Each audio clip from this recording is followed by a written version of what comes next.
नमस्कार, स्वागत है आपका पहाड़ प्रभात में। आपके साथ मैं हूं अंजलि भंडारी और रुक करेंगे इस बीच आ रही बड़ी खबर की ओर। बड़ी जानकारी आ रही है, वो आपको दे दें। तो बड़ी खबर, बड़ी जानकारी। सीएम सुखो ने 76.57 करोड़ की सौगात दी है शाहपुर विधानसभा क्षेत्र को। सीएम का ये बड़ा तोहफा। बड़ी खबर, सीएम ने कई विकास कार्यों का उद्घाटन भी इस बीच किया है। कांगड़ा से बड़ी खबर आ रही है, सीएम ने नई सौगातों का शिलान्यास किया, कई सौगातों का शिलान्यास किया है। सीएम सुखो ने 76.57 करोड़ की सौगात जो है वो दी है। इस वक्त की बड़ी खबर आपको बता रहे हैं, बड़ी जानकारी।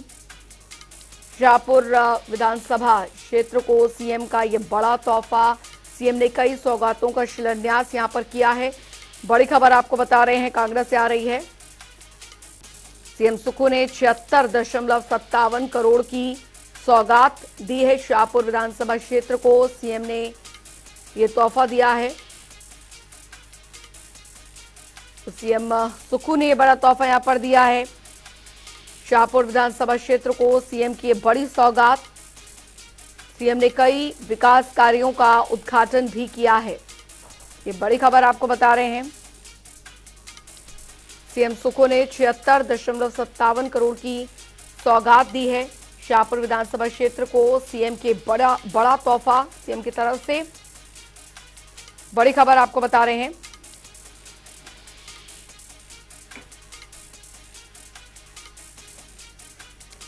सौरभ बटवाल संवाददाता हमारे साथ जुड़ गए हैं ज्यादा जानकारी के साथ। सौरभ, शाहपुर विधानसभा क्षेत्र को मुख्यमंत्री ने बड़ा तोहफा, बड़ी सौगात दी है।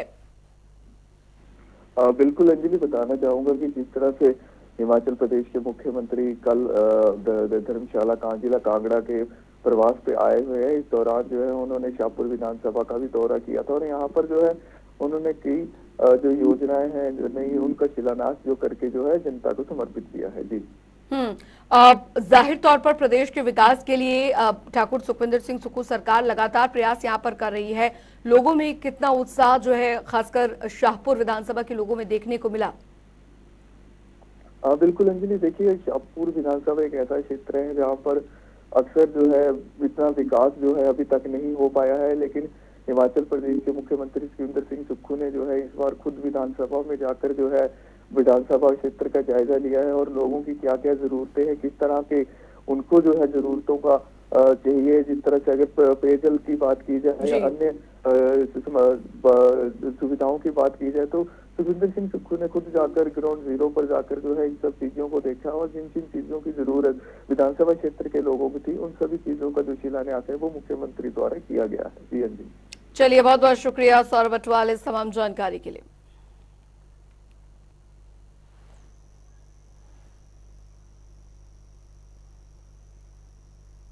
आगे बढ़ेंगे, एक और बड़ी खबर की ओर करेंगे। बड़ी जानकारी आ रही है, वो आपको बता दें।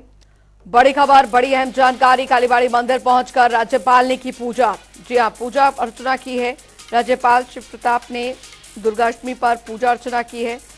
प्रदेशवासियों के लिए प्रार्थना भी की है। ये इस वक्त की बड़ी खबर। लेडी गवर्नर जानकी शुक्ल भी मौजूद रही इस मौके पर। कालीबाड़ी मंदिर पहुंचकर राज्यपाल ने पूजा अर्चना की है। तो प्रख्यात कालीबाड़ी मंदिर पहुंचे राज्यपाल शिव प्रताप।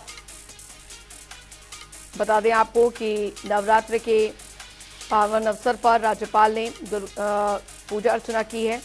राज्यपाल शिव प्रताप ने दुर्गाष्टमी पर पूजा अर्चना की है। प्रदेशवासियों के लिए प्रार्थना भी की है। लेडी गवर्नर जानकी शुक्ल भी मौजूद रही हैं इस दौरान। कालीबाड़ी मंदिर पहुंचकर राज्यपाल ने पूजा अर्चना की है।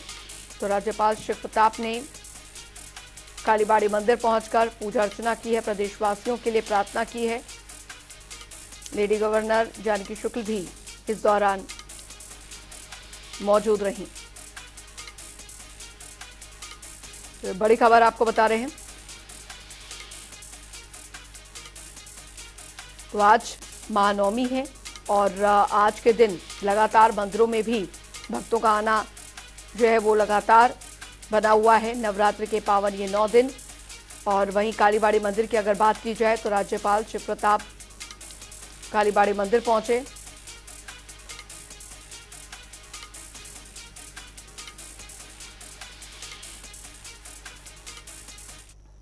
खबरों में आगे बढ़ेंगे, बता दें आपको कि चंबा पहुंचे विधानसभा अध्यक्ष कुलदीप सिंह पठानिया ने जिला स्तरीय छात्रा वर्ग खेलकूद प्रतियोगिता का शुभारंभ किया और कहा कि खेल गतिविधियों से विद्यार्थियों में सामाजिक व्यवहार के साथ साथ अनुशासन आएगा। उन्होंने कहा कि ककीरा से दरअसल कट्टू संपर्क मार्ग के मेटलिंग और साथ ही टायरिंग का जो कार्य है वो भी जल्द पूरा किया जाएगा और 22 करोड़ रुपए से ककीरा कस्बे में जल्द ही सीवरेज भी बनाया जाएगा।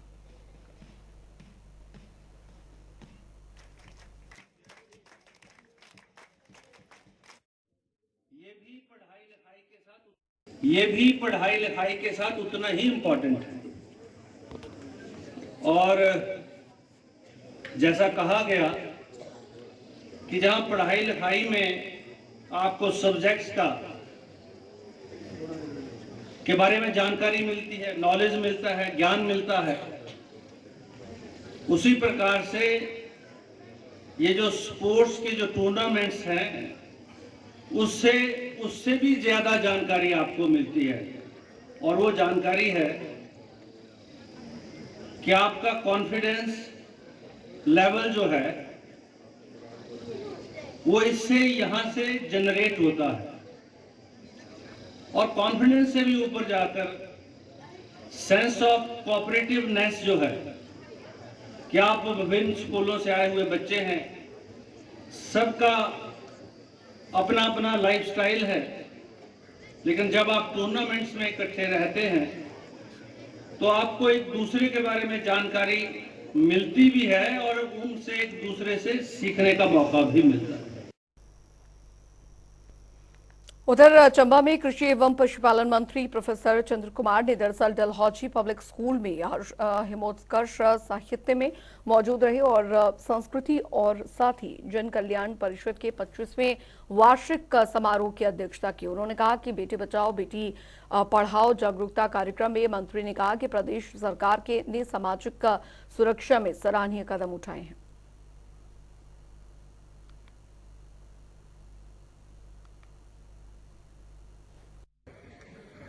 जहाँ पर बच्चियों ने भी अच्छी परफॉर्मेंस दी है, बहुत से बच्चों ने भी अपनी जो है वो योग्यता के अनुसार जो है वो दूर दराज के बच्चे, मैं तो काफ़ी समाज तक जो है वो इन चंबा के बहुत से इलाकों में मैं घुमा हूँ।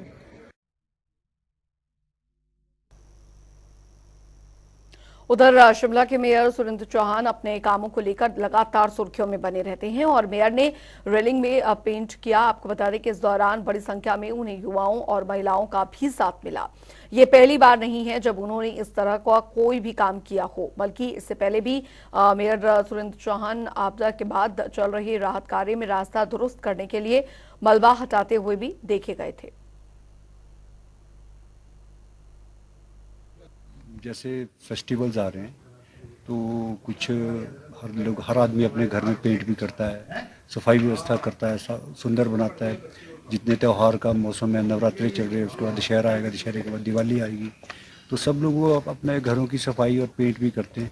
तो उसमें हमारे यहाँ लोकेलिटी के लोग थे, उन्होंने सबने कहा कि हम इसको जो है जो रेलिंग्स है इसमें काफ़ी 10-15 साल से कभी पेंट नहीं हुआ था, तो उसको पेंट करना चाहिए। तो हमने लोगों के द्वारा कंट्रीब्यूट किया गया, मैंने भी उसमें कंट्रीब्यूशन डाला, सबने यहाँ जितने भी यंगस्टर्स हैं, लड़के हैं, महिलाएं भी इसमें आई थी, तो सभी लोगों ने इसमें कंट्रीब्यूट करके और हमने ब्रश और वो दिया। ये कोई ऐसा टेक्निकल काम नहीं है कि इसमें ब्रश ही चलानी है और रेलिंग में ग्रीन और वाइट पेंट करना, उसको लेकर के हम आज साधना घाटी आए थे। उधर आपको बता दें कि बिलासपुर में दरअसल राज्य सहकारी बैंक का कुंभा बड़ा है। राज्य सहकारी बैंक की 3 नई शाखाएं बिलासपुर में खुलेंगी और सैकड़ों लोगों को इसका लाभ भी मिलेगा। राज्य सहकारी बैंक के निदेशक सुनील शर्मा ने बिलासपुर में आयोजित प्रेस वार्ता में कहा कि पिछले करीब 7 साल से राज्य सहकारी बैंक की नई शाखाएं नहीं खुल पाई हैं, लेकिन प्रदेश में कांग्रेस सरकार बनने के बाद जिला बिलासपुर के लिए 3 नई शाखाओं की मंजूरी मिली है।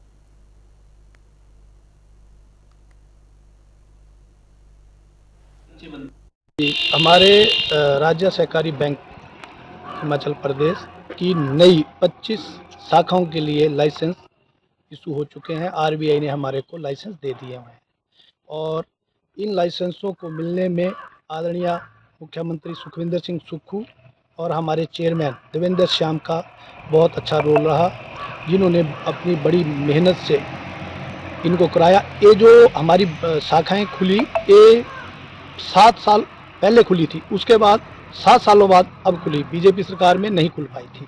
तो ये माननीय मुख्यमंत्री जी की बहुत देन है, उन्होंने अपने आप खुद अपने प्रयासों से वहाँ आरबीआई में बात करी और 25 शाखाएं खुली।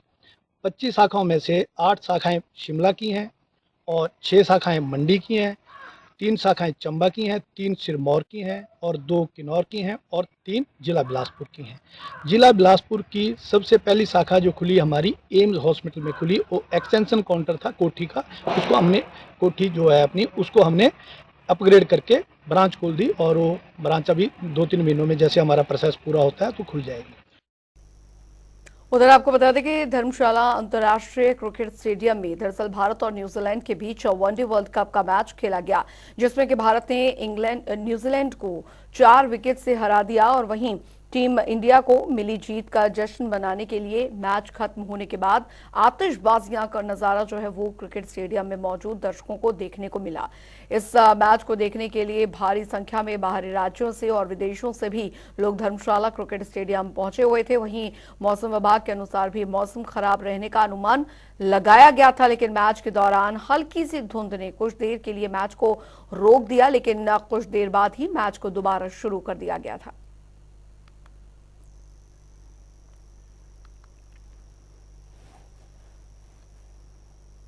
तो सर्दियों की शुरुआत के साथ ही हर साल की तरह राजधानी दिल्ली के हवा में प्रदूषण और धुंध की चादर बिछने लगी है। दिल्ली का एयर क्वालिटी इंडेक्स यानी AQI अभी से खराब श्रेणी में आ गया है। लगातार बढ़ते प्रदूषण के चलते दिल्ली और NCR में ग्रैब 2 लागू कर दिया गया है।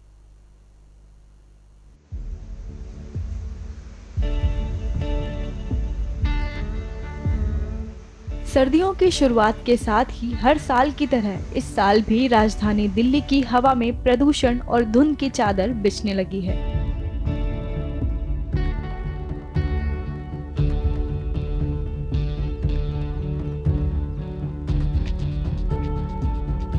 दिल्ली का एयर क्वालिटी इंडेक्स यानी AQI अभी से खराब श्रेणी में आ गया है।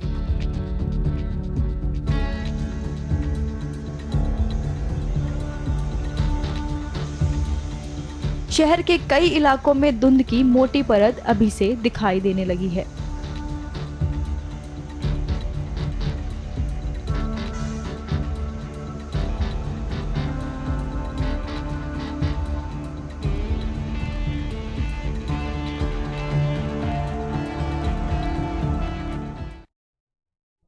में आगे बढ़ेंगे। इजराइल और हमास के बीच की जंग खत्म होने का नाम नहीं ले रही है। जंग पिछले 16 दिनों से जारी है और इस बीच गोलीबारी से इजराइल और गाजा में भारी जानी और माली नुकसान भी हुआ। इस बीच वेस्ट बैंक की मस्जिद पर हमले की खबर आ रही है। इजराइल ने कहा है कि इस मस्जिद में टेरर ऑपरेशन चलाया जा रहा था, जिस वजह से इसे निशाना बनाया गया। संघर्ष के बीच इजरायली विमान ने 22 अक्टूबर की सुबह वेस्ट बैंक के जेनिन में अल अंसार मस्जिद पर एयर स्ट्राइक की। इजराइल डिफेंस फोर्स का दावा है कि परिसर का इस्तेमाल हमास और इस्लामिक जिहाद आतंकवादियों द्वारा आतंकवादी हमलों की योजना बनाने और उन्हें अंजाम देने के लिए किया गया था।